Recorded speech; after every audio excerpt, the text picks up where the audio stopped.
isolé et de perdre la guerre, et ce qui veut dire que petit à petit, peut-être, va pouvoir se montrer cette réalité de ce que sont ces révolutions, comment dirais-je, soi-disant arabes et islamiques. Et je dirais que la Syrie est peut-être notre petit laboratoire, notre grenouille à disséquer pour nous montrer exactement les tenants et aboutissants réels de ce qu'on nous montre comme des insurrections populaires, et qui sans doute auront lieu demain ailleurs, car là je fais une parenthèse, le nouvel ordre mondial ne peut supporter aucun régime atypique issu de la guerre froide. Et sur la liste, il y a forcément le régime algérien.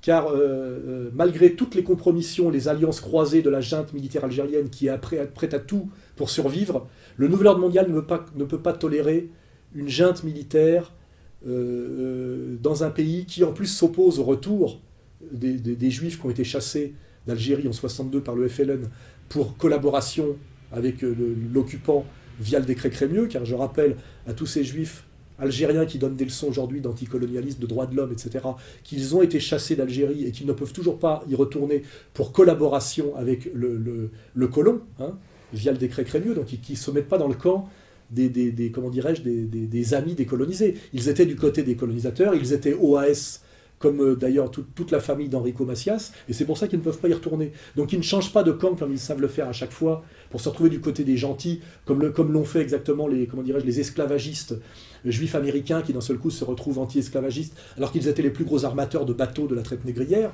C'est démontré absolument par les études universitaires noires américaines, et c'est ce qui a produit la fâcherie à la fin des droits civiques entre Norman Mailer et Farrakhan, hein, pour prendre deux symboles. Je connais très bien cette histoire-là aussi. Voilà. Je fais une petite parenthèse.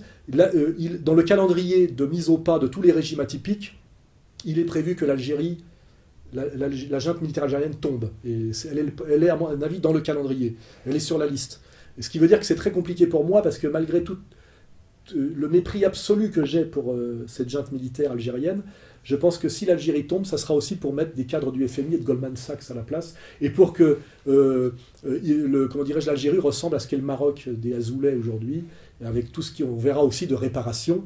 C'est-à-dire qu'on voit très bien qu'il y a des pressions qui sont faites tous les jours pour que les Juifs qui ont été chassés d'Algérie pour fait de collaboration avec le colonisateur et le colonisateur revendiquent quand même non seulement d'y retourner, mais de récupérer les biens dont ils estiment avoir été spoliés. Hein, voilà. Donc tout ça, on verra ce calendrier se mettre en place, etc.